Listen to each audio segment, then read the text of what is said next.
میرے ذہن میں ایسے خیالات آتے ہی کیوں ہیں؟ کیا یہ خیالات شیطان کی طرف سے ہیں یا اس کا مطلب یہ ہے کہ میرا ایمان کمزور ہو گیا ہے؟ اگر آپ بھی کبھی نہ کبھی ان سوالات سے پریشان ہوئے ہیں تو انشاءاللہ آج قرآن اور صحیح حدیث کی روشنی میں ہم ایک ایسی حقیقت جانیں گے جو وسوسوں کے بارے میں ہماری پوری سوچ بدل سکتی ہے۔ ہم جانیں گے وسوسہ حقیقت میں ہے کیا صحابہ کرام بھی اس آزمائش سے گزرے ہیں، اور قرآن ایسی کون سی حقیقت بتاتا ہے جسے سمجھ لینے کے بعد انسان وسوسوں سے خوفزدہ ہونے کے بجائے انہیں صحیح انداز میں پہچان لیتا ہے۔ اور شاید اس ویڈیو کے اختتام تک آپ کا ایک ایسا خوف ختم ہو جائے گا جس نے بہت سے مسلمانوں کو برسوں سے پریشان کر رکھا ہے۔ اور حیرت کی بات یہ ہے، اسی سوال کا جواب ہماری زندگی سے نہیں بلکہ انسان کی پہلی کہانی سے شروع ہوتا ہے۔ وہ لمحہ جب زمین پر ابھی کوئی گناہ نہیں ہوا تھا، کوئی فساد نہیں ہوا تھا، حضرت آدم علیہ السلام اور اللہ تعالیٰ کی عطا کی ہوئی جنت، پھر ایک مخلوق نے انسان کے خلاف اپنی پہلی چال چلی۔ قرآن فرماتا ہے فوسوس لہما الشیطان، پھر شیطان نے دونوں کے دلوں میں وسوسہ ڈال دیا۔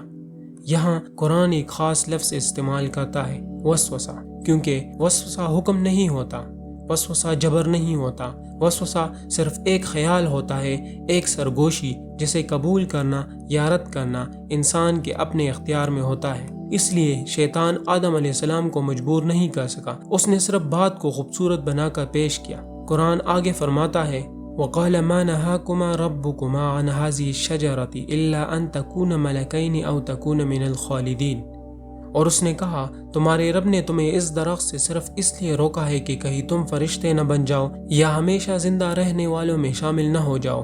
غور کیجئے، شیطان نے آدم علیہ السلام سے یہ نہیں کہا اللہ کی نافرمانی کرو، بلکہ اس نے ایک جھوٹ کو خیرخواہی کے لباس میں پیش کیا۔ یہی وسوسے کا سب سے خطرناک انداز ہے۔ وہ گناہ کو گناہ کہہ کر پیش نہیں کرتا، وہ اسے فائدہ، ضرورت یا کبھی کبھی نیکی کی شکل میں پیش کرتا ہے۔ لیکن یہاں ایک سوال پیدا ہوتا ہے، اگر شیطان صرف ایک خیال ڈالتا ہے اور انسان کو مجبور نہیں کرتا، تو پھر بعض اوقات یہ خیالات اتنے طاقتور کیوں محسوس ہوتے ہیں؟ کبھی کبھی وہ انسان کو اپنے ہی خلاف کیوں کر دیتے ہیں؟ اب ذرا تصور کیجئے، اگر یہی خیالات کسی عام مسلمان کے نہیں بلکہ صحابہ کرام کے دل میں آئے تو کیا ہوگا؟ یہ وہ لوگ تھے جنہوں نے رسول اللہ صلی اللہ علیہ وآلہ وسلم کی صحبت پائی، ایمان جن کی زندگیوں کا مرکز تھا، لیکن ایک دن وہ بھی شاید پریشانی میں رسول اللہ صلی اللہ علیہ وآلہ وسلم کے پاس آئے۔ انہوں نے عرض کیا ہم اپنے دلوں میں ایسے خیالات محسوس کرتے ہیں جنہیں زبان پر لانا بھی ہمیں بہت بڑا گناہ محسوس ہوتا ہے۔ انہوں نے یہ نہیں کہا ہم ان خیالات پر عمل کرنا چاہتے ہیں، انہوں نے یہ بھی نہیں کہا ہم ان خیالات پر یقین رکھتے ہیں، بلکہ وہ خود انہی خیالات سے نفرت کر رہے تھے۔ وہ ان سے پریشان تھے اور ان سے بچنا چاہتے تھے، اور یہی فرق پورے مسئلے کی بنیاد ہے۔ رسول اللہ صلی اللہ علیہ وآلہ وسلم نے ان سے پوچھا کیا واقعی تم اپنے اندر ایسا محسوس کرتے ہو؟ انہوں نے عرض کیا جی ہاں۔ تب رسول اللہ صلی اللہ علیہ وآلہ وسلم نے فرمایا یہ تو کل ایمان کی علامت ہے۔ یہ جواب پہلی نظر میں حیران کر دیتا ہے، آخر کیسے؟ جس چیز سے انسان ڈر رہا ہو وہ ایمان کی علامت کیسے بن گئی؟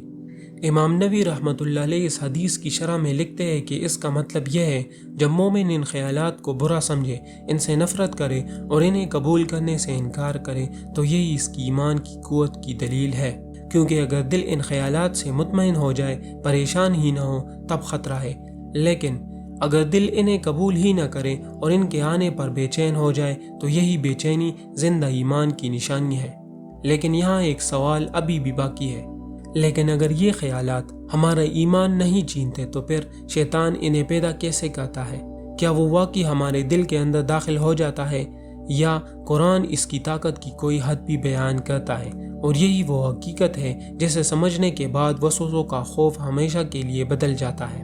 اللہ تعالیٰ فرماتے ہیں بے شک شیطان کی چال بہت کمزور ہے۔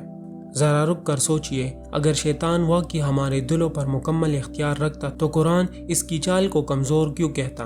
اصل حقیقت یہ ہے شیطان آپ کے دل کو نہیں پڑھتا، وہ اللہ کی طرح غیب نہیں جانتا، وہ آپ کے دل کی چھپی ہوئی باتوں سے واقف نہیں ہے، یہ علم صرف اللہ تعالیٰ کے لیے خاص ہے۔ اللہ تعالیٰ فرماتے ہیں ان اللہ علیم بذات الصدور، بے شک اللہ سینوں کی بین خوب جاننے والا ہے۔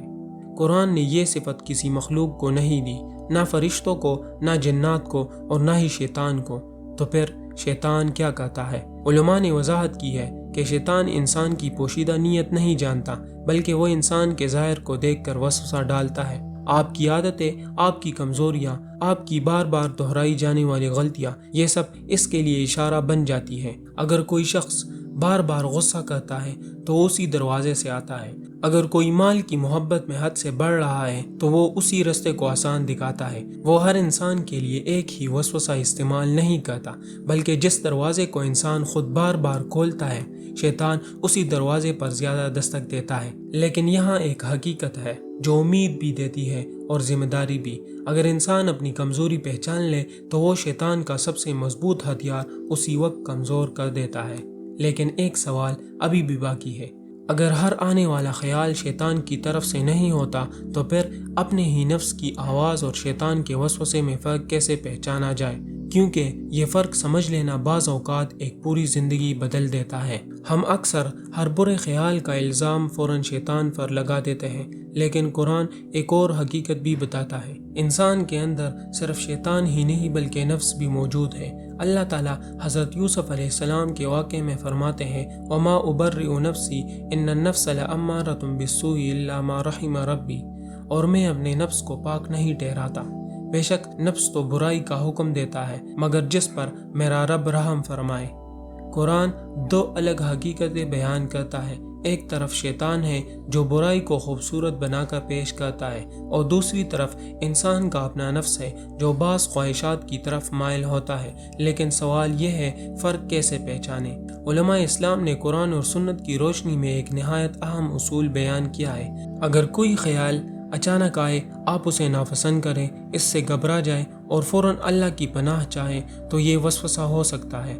لیکن اگر انسان کسی گناہ کے بارے میں بار بار خود منصوبے بنائے، دل سے اس کی خواہش رکھے اور اسے پورا کرنے کی طریقے تلاش کرے تو وہاں صرف وسوسہ نہیں بلکہ نفس بھی اپنا کردار ادا کر رہا ہوتا ہے۔ اسی لیے شیطان صرف ایک دروازہ کھٹکھٹاتا ہے، دروازہ کھولنے یا بند کرنے کا فیصلہ انسان خود کرتا ہے، اور یہی وجہ ہے کہ قیامت کے دن شیطان خود کہے گا وَمَا كَانَ لِي عَلَيْكُم مِّن سُلْطَانٍ إِلَّا أَن دَعَوْتُكُمْ فَاسْتَجَبْتُمْ لِي، میرا تم پر کوئی زور نہیں تھا، میں نے صرف تمہیں بلایا اور تم نے میری بات مان لی۔ یہ آیت وسوسے کی پوری حقیقت کو ایک جملے میں بیان کر دیتی ہے۔ شیطان مجبور نہیں کرتا، وہ صرف دعوت دیتا ہے، فیصلہ ہم کرتے ہیں۔ لیکن اگر شیطان کی طاقت اتنی محدود ہے تو پھر رسول اللہ صلی اللہ علیہ وآلہ وسلم نے ایسا کون سا عمل سکھایا جسے اختیار کرتے ہی وسوسوں کا اثر ٹوٹنے لگتا ہے؟ اور حیرت کی بات یہ ہے، یہ عمل کسی لمبی عبادت کا نام نہیں ہے بلکہ چند لمحوں میں ادا ہونے والی ایک سنت ہے۔ صحیح مسلم میں ایک روایت ہے، جب بعض صحابہ نے وسوسوں کی شکایت کی تو رسول اللہ صلی اللہ علیہ وآلہ وسلم نے فرمایا اللہ کی پناہ مانگے اور اس خیال کو وہی چھوڑ دے۔ آپ صلی اللہ علیہ وآلہ وسلم نے یہ نہیں فرمایا اس خیال کے ساتھ بحث کرو۔ آپ صلی اللہ علیہ وآلہ وسلم نے یہ بھی نہیں فرمایا بار بار سوچو کہ یہ خیال کیوں آیا، اور یہ بھی نہیں فرمایا اسے ثابت کرنے کی کوشش کرو کہ یہ غلط ہے، بلکہ دو مختصر ہدایات دی، اللہ کی پناہ مانگو اور اس خیال کے پیچھے مت چلو، کیونکہ وسوسہ اس وقت طاقت پکڑتا ہے جب انسان اس کے ساتھ گفتگو شروع کر دیتا ہے۔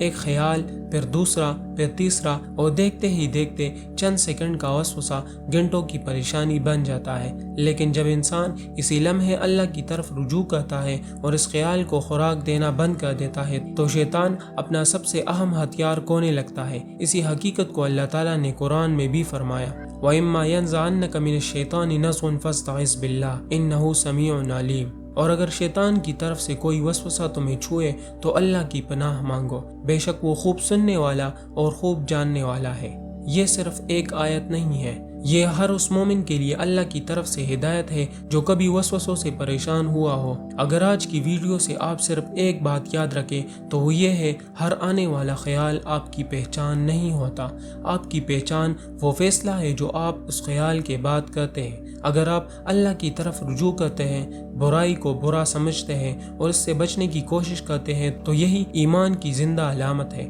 اور شاید آج پہلی بار آپ کو یہ احساس ہوا کہ جس چیز کو آپ اپنی ایمان کی کمزوری سمجھتے تھے، ممکن ہے وہ اللہ کی طرف واپس لوٹنے کا ایک موقع ہو۔ اللہ تعالی ہمیں شیطان کے وسوسوں سے محفوظ رکھے، صحیح سمجھ عطا فرمائے اور ہمارے دلوں کو اپنے ذکر پر ثابت قدم رکھے، آمین۔